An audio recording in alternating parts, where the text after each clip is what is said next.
এই ইমাম হোসেন, তোমার ভাগিনা দুটা লাশ গলাকে বহে নিয়ে যাও, আর কেউ থাকলে পাঠাও না, তুমি নিজেই নেমে যাও। আমার হোসেন ঘোড়ায় চড়লো না, ঢাল তলোয়ার নিল না, তীর নিল না, বর্ষা নিল না, বাবার মাথায় পাগড়ি বাঁধলো না। শিবির লেসে আমার হোসেন একটা দৌড় মেরে দিল কারবালার মাঠের ভিতর দিয়ে। কারবালার মাঠের ভিতর দিয়া আমার হোসেন কালচার দৌড়ে চলে যাচ্ছে। বাবা দুইটা ভাগিনা পড়ে আছে, রক্তে লালে লাল হয়ে গেছে। বল্লভখানা টেনে বার করা হলো। টেনে বার করে দেওয়ার পরে দুই ভাই শুয়ে আছে, নাকে মুখে হাত দিয়ে দেখছে, বুকখানে হাত দিয়ে দেখছে, জানে হাতটা চলছে, হাত জানে চলছে, প্রাণ পাখি এখনো বিয়োগ হয়নি, আত্মা এখনো বেরিয়ে যায়নি। আমার হোসেন বলল তাড়াতাড়ি করে আমার বহিন জৈনবের বেটা দুটাকে নিয়ে গিয়া তার মার কাছে জিন্দা বেটা হাজির করে দেব। বড়টাকে তুলে বাবা ডান ঘাড়ে নিল, ছোটটাকে তুলে বাবা বাম ঘাড়ে নিল, তুলে নিয়ে কারবালার মাঠের মধ্যে দিয়ে দৌড়ছে আমার হোসেন। কারবালার মাঠের মধ্যে দিয়ে আমি হেলাল যারা দেখতে পাচ্ছি রে বাবা, আমার বাবরের আগো যারা মক্কা মদিনা দেখেছে, একবার চোখ বন্ধ করে কাবা দেখতে পাই, উহুদ দেখতে পাই, বদর দেখতে পাই, মসজিদে জিন দেখতে পাই, হীরা গুহা দেখতে পাই, জাবালের রহমত দেখতে পাই, সবই দেখতে পাই রে বাবা। কলকাতার বাজার যদি দেখা থাকে একবার চোখ বন্ধ করে সবই দেখতে পাই। ও মুসলমানেরা, আমার ইমাম হোসেন রাদিয়াল্লাহু তাআলা আনহু চোখের পানি ফেলাতে ফেলাতে দুই ভাগিনা 8 বছর 10 বছরের ছেলে, ছোট একবারে হবে না, লটবার লটবার করে দুই ভাগিনাকে তুলে নিয়ে বাবা চলে আসছি। আসার পরে ডেরার কাছাকাছি হলো। বহিন জয়নব রে, ওরে আমার মার পেটের বহিন রে, জয়নব রে, তুমি না বলেছিলাম, আমি বারবার করে তোমাকে বলেছিলাম যুদ্ধের মাঠে পাঠায়ও না, এলাও তোমার বেটা দুটাকে আমি কারবালা থেকে করিয়ে আনলাম, এবার তাদের বিছানা কোথায় তারাকে ঘুমাইবে একবার বলো। মা বলল ভাইয়া, ও ভাই হোসেন, আমার দোনো বেটাকে আমার কোলের উপর শুয়াইয়া দাও, আমার কোলের উপর শুইয়া দাও, দেহ কারা জমিনে আর মাথা দুইটা বহিনের কোলের ওপরে রেখে দিয়েছে বাবা।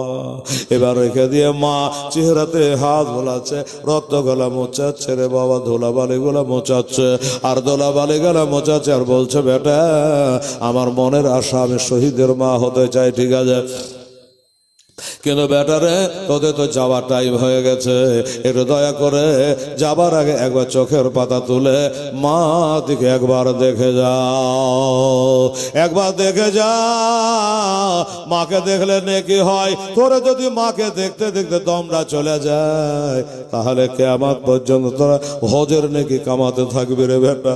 একবার তাকা বেটা, তীরের আঘাতে বল্লভের আঘাতে এত বিষ লেগে গেছে রে বাবা, এত কষ্ট হচ্ছে, চোখের পাতা যেন চড়ে তুলতে পারে না। বারবার করে যখন বলে একটু তাকা, কোনো মাথায় তাকায় না। জৈন বলল আমার বেটা দুটাকে কারবালায় পাঠাবার সময়তে আমার ভাই হোসেনকে বারবার করে ব্যাঘাতটা করেছিলাম, যাওয়ার অনুমতির জন্য অনুমতি দিচ্ছিল না। যখন আমার মা ফতেমার গায়ে চাদরের দুহাইখানা দিয়েছিলাম তখন আমার ভাই রাজি হয়ে গেছিল। আমার বেটারাও তার সাক্ষী আছে। দেখি এত করে বুঝিয়া বলে যখন বেটারা আমার দিকে দেখছে না, চোখের পাতা খুলছে না, একবার তার নানি আমার মা হযরত বিবি ফাতেমা রাদিয়াল্লাহু তাআলা আনহা ওই গায়ের চাদরখানা একটু দোহাই দিয়ে দি, যদি একবার দোহাই দিয়ে দি হয়তো রাজি হতে পারে। 17 খানা তালি লাগানো আছে, এক এক তালে কালার আলাদা, লাল কালো সবুজ হলো গেরুয়া, বিভিন্ন কালারের কাপড় দিয়ে ফাতেমার চাদরে তালি লাগানো আছে। সুবহানাল্লাহ, আলহামদুলিল্লাহ। যদিও তালি লাগা আছে, ইহুদিদের বেটিরা যত দামি দামি শাল পরুক না কেন আমার মা ফাতেমার চাদরের তুল্য মূল্য হতে পারে না।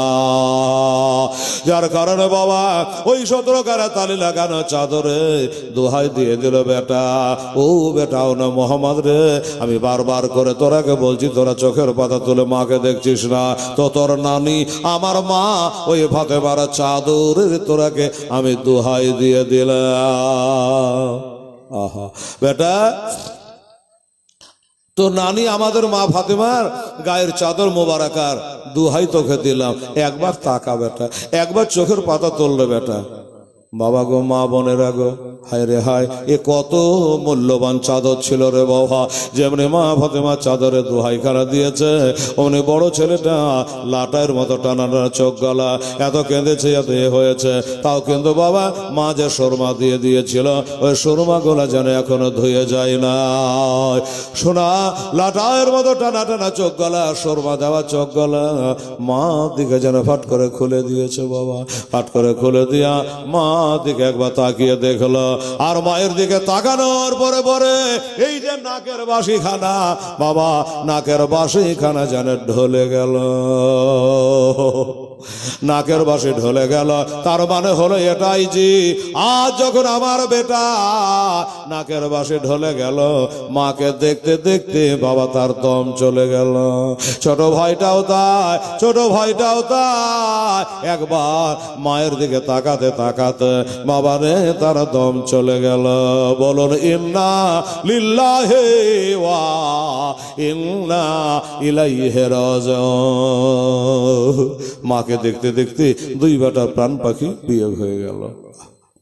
এবার আমার ইমাম হোসেন যে যুদ্ধের ময়দানে যাবে, বারবার করে ডাকছে, আসো আসো আসো, আমাদের সঙ্গে মোকাবিলায় আসো। আমার ইমাম হোসেন বলে যাব, যাব, নিশ্চয় আমি যাব, কিন্তু একটা কথা, কি এই লাশ দুটাকে থুয়ে যদি আমি যুদ্ধে চলে যাই, হ্যাঁ যুদ্ধে চলে যাই, তাহলে এটা কেমন হয়? যতক্ষণ লাশ থাকবে ততক্ষণ কান্নার রোল চালু থাকবে। আর যদি লাশ দুটা মাটির তলে দাফন করে দিই, আস্তে আস্তে ইন্নাল্লাহা মাস সাবিরিন, সবুর হবে, সবুর হবে, আস্তে আস্তে কান্না ধীমে ধীমে হবে, যার কারণে এর দেরি হলে হোক গা, কিন্তু আমি একটু এদের লাশ দাফন না করে কারবালার মাঠে নামবো না। তখন জীবিত অবস্থায় ছিল, এই কারণে ঘাড়ে করে ঝোলাতে ঝোলাতে নিয়ে চলে আসলেন। ঠিক আছে, এবার দম চলে গেছে বাবা। আর এই দম চলে যাওয়া ভাগিনাদের 8 বছর 10 বছরে আর তো ঘাড়ে করা যায় না। আব্বাসকে ডাক দেয়, আব্বাস, ও আব্বাস আলামদার, আমার একটা ভাগনাকে তৈলে আমি একটা গেলি। বাবা আমার হোসেন নিল বড় ডাকে, আর হযরত আব্বাস আলামদার নিল ছোট ডাকে, হাতের ওপর করে নিয়া ওই কারবালার মাটিতে বাবা সুপুরুত করতে যাচ্ছে। পিছনে পিছনে মা দৌড়ে দৌড়ে যাচ্ছে, দাদা গো, ও দাদা, একটু দয়া করে দাঁড়াও গো, আবার কলেজের পারে নয়ের তারা কবরে নেমে গেলে দেখতে পাবো না গো, ভাইয়া একটু দয়া করে দাঁড়াও, আমি একবার আমার বেটার কপালে চুমা দিয়ে দে, কবরে দিলে আর দেখতে পাবো না, আর চুমা দিতে পারবো না, কাফন দিয়ে তো বাধা নাই বাবা। আল্লাহর পথে যারা শহীদ তারাকে কাফন দেওয়া হয় না, তাদের গোসল দেওয়া হয় না, ওই পোশাকে জানাজা করে দাফন করা হয়। যার কারণে বাবা হাতটা একটু নিচু করলো, হাতটা যখন নিচু করলো, ইমাম হোসাইন ও হযরত আব্বাস রাদিয়াল্লাহু তাআলা আনহুমা বহিন জৈন একবার মুখটা বাড়ায়া দুই বেটার কপালে একবার চুমাকে দিল, একবার চুমাকে বললো, যারে বেটা যা, এই যে চোখের পানি গেলে ফেলে দিলাম রে, আর আমি কাঁদবো না, আল্লাহর কাছে দোয়া করব, আল্লাহ দান করা জিনিসের জন্য পস্তাতে হয় না। তুমি বলেছো লন তানলবের হাত্তা তোর ভেগমে মা তো হেব, আল্লাহ রাহে যেটা দেবা ওইটা যেন ভালোবাসতে হয়।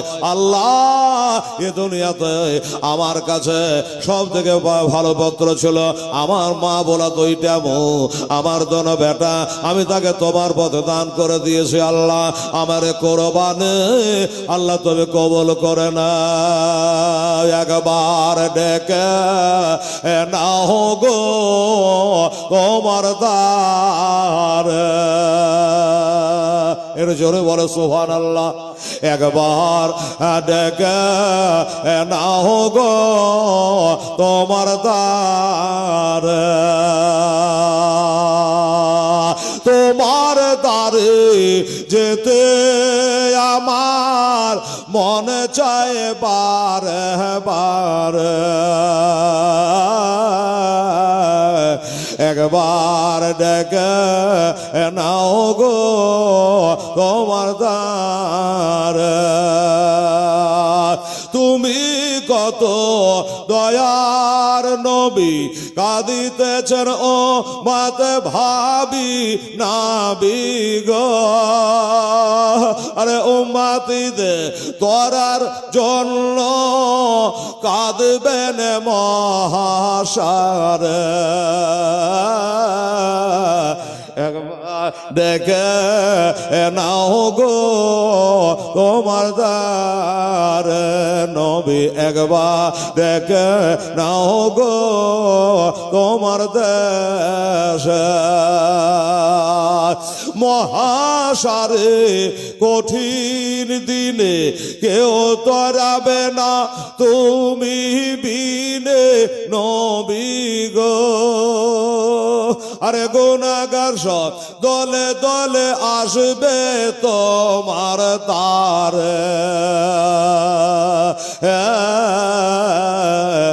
একবার ডেকে নাও গো তোমার দ্বারে নবী একবার ডেকে নাও গো তোমার দেশে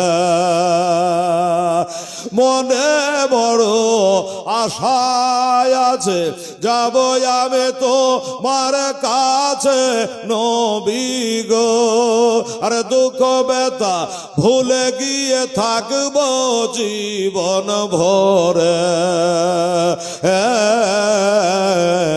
একবার ডেকে নাও গো তোমার দ্বারে সাল্লাল্লাহু তাআলা আলাইহি ওয়াসাল্লাম। যাই হোক বাবা, এবার দুই ভাই নিয়ে গিয়ে তাদেরকে সমাধির কাজ সমাপ্ত করে দিয়ে এবার ডেরাতে আসছে। এবার ডেরায় আসছে আমার হোসেন নামবে কারবালায়। হায় হায় হায় হায়, আমরা কত মহব্বত করি, হোসেন কতই ভালোবাসি।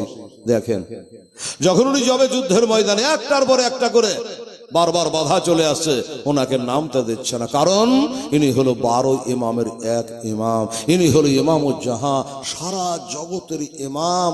আর এই ইমাম যদি যুদ্ধে শহীদ হয়ে যায় তাহলে আর আমরা নবীর নাতি খুঁজে পাবো না। যার জন্য বাবা সবাই বাধা দেয়। বাবা গো, আমার মা বোনেরা ভাইরা এমনি করে বারবার করে বাধা দিচ্ছে রে বাবা। এই বাধার পরে ওই কারবালার ময়দানে ইমাম হোসেন যেতে একটু দেরি হয়ে যাচ্ছে বাবা। আব্বা জানেরা, একটা মা জানো বাবা তার বেটাকে বলেছিল কারবালার মাঠে, বলে বেটা রে আমি আর সইতে পারি না রে, আমার হোসেন একটা একটা করে আর কত লাশ বহবে আর কত দাফন করবে রে। তাই বলে বেটা কাম কর, ওরে বেটা তুই এবার কারবালায় নেমে যা, আমার হোসেনকে নামতে দিস না রে, আমার হোসেনকে নামতে দিস না রে, এবার তুই ময়দানে নেমে যা। ওরে কারবালা, ওরে কারবালা জমে তুমি সাক্ষী থাকো। মা বলছে বেটা তাড়াতাড়ি করে যা। বলে মা গো, তুমি যখন বলেছ মা আমি নিশ্চয়ই কারবালার মাঠে যুদ্ধে যাব মা, তবে মা একটা কথা না বলে মা হয় না, সেটা হলো এটা, আজ থেকে মা 2 সপ্তাহ আগে একটা পরের বেটিকে বিয়ে করে আমার ঘরনি বরণী অর্ধাঙ্গিনী বানিয়েছে, আমার বিবি রূপে কবল করেছে। ওই মেয়েটা মা ছেড়েছে, বাপ ছেড়েছে, গণ ছেড়েছে, শহর ছেড়েছে, সব কিছু ছেড়ে দিয়া আমার হাত ধরে স্বামিত্ব বরণ করে চলে এসেছে মা। ওই দেখো ডেরার ভিতরে আমার নতুন বিবি টুকটুক করে তাকাচ্ছে মা। তাই তোমার কাছে একটা অনুমতি চাই মা, আমাকে একটু অনুমতি দাও, আমি মা দেরি করব না, এক দৌড় মেরে যাব আর বিবির কাছে মুহুরানাটা মাপ নেব গো মা। আর মাপটা লিয়া আমি এবার যুদ্ধের ময়দানে যাব। মা বলছে ধিক তোর জীবনের বেটা, আল্লাহ গো এমন কাপুরুষ বেটা কেন আমার কোখে দিয়েছিল গো আল্লাহ। আমার হাসান বানু কান্দে, সাহার বানু কান্দে, উম্মে রোবা উম্মে লাইলা কান্দে, সাকেনা পানি জন্য গড়াগড়ি করে, আর তুই যাবি তোর নতুন বিবির মুখ দেখতে। এই হলো তোর ইমান। এর নাম যে হোসেনকে ভালোবাসি। আমি তোর মা ওই তোর নতুন বিবি কান ভাঙানির কাছে যাইতে দিব না রে বেটা, আমি তোকে ওইখানে যেতে দেব না। দেখে মাকে বেশি ভালোবাসিস না বিবিকে বেশি ভালোবাসিস? ছেলে চিন্তা করে, থাক আমার বিবি, আজ থেকে 2 সপ্তাহ আগে 15 দিন আগে বিয়ে করেছিলাম, আমার বিবি থাকলে তো কি হলো, তা আমি মাকে বেজার করতে পারবো না। মার কাছে অর্ডার লিয়া আমার হোসাইন রেডি হয়েছে যুদ্ধে যাওয়ার জন্য। বলল, হুজুর আমার মা কসম দিয়ে দিয়েছে দুধের দেনা মাপ দেবে না। হুজুর গো, আমি জাহান্নামী হয়ে না যাই, আপনার যুদ্ধে যাওয়া এখন হবে না, এটা থেমে যা। হোসেন থেমে গেল, আর আব্দুল্লাহ যুদ্ধের ময়দানে নেমে গেল। একটা তালোয়ার নিয়ে, বাবা গায়ে লোহার জামা ছিল না রে বাবা, ও মুসলমান একটা তালোয়ার নিয়ে ঢাল নিয়ে যুদ্ধের ময়দানে ঘোড়ায় চড়ে হাজির হয়ে গেল। হাজির হয়ে ডাক দেয়, ওরে ইয়েজিদের দলেরা, বাটপারের দলেরা, সীমারের দলেরা, হুরমলা দলেরা, ওরে খুলিবিন ইয়েজিদের দলেরা, সেনার বিন আনাসের দলেরা, আয় আয় আয় রে আয়। 6 মাসের বাচ্চাকে তীর মেরে শহীদ করে দেওয়া, 8 বছর 10 বছর ছেলেকে বল্ল মেরে খতম করে দেওয়া, এটা বাহাদুরের কাম নাই। বাপের যদি বেটা হই, মার যদি দুগ্ধ পান করে থাকে, আসলে বেটা যদি হয় আমার সাথে মোকাবিলা কর। আমার নাম হইল আব্দুল ওয়াহাব, আমার সঙ্গে একবার মোকাবিলায় ভিড়ে যা, জানবো বাপের বেটা আছিস। আয় যুদ্ধের স্বাদ মিটিয়ে দেবো, আয়। বাবা একাই বলে, ইনি হচ্ছে 22,000। এরাও টেনশনে পড়ে গেল, ব্যাপার কি রে, কি মাথা টাথা খারাপ আছে নাকি, যে আমরা 22,000 আর আমরাকে মা তুলে বাপ তুলে কথা বলে, 1 নম্বর 2 নম্বর বলে কথা বলে। মনে হয় আর নিশ্চয় পিছনে কোনো শক্তি আছে। হ্যাঁ, পিছনে কোনো শক্তি আছে। আর শক্তি যদি না থাকে, আমাকে 22,000কে সৈন্যকে চ্যালেঞ্জ করতে পারে? আপনাকে বুঝাতে পারেন, এটা বুঝাই পিছনে শক্তি। বুঝেন কাকে বলে? ওরা ভাবছে যে লোক আছে, কিন্তু পিছনে শক্তি আছে। পিছনে শক্তি কি? হযরত আলী যুদ্ধে গেছিলেন খয়বরের, শুনেছেন না?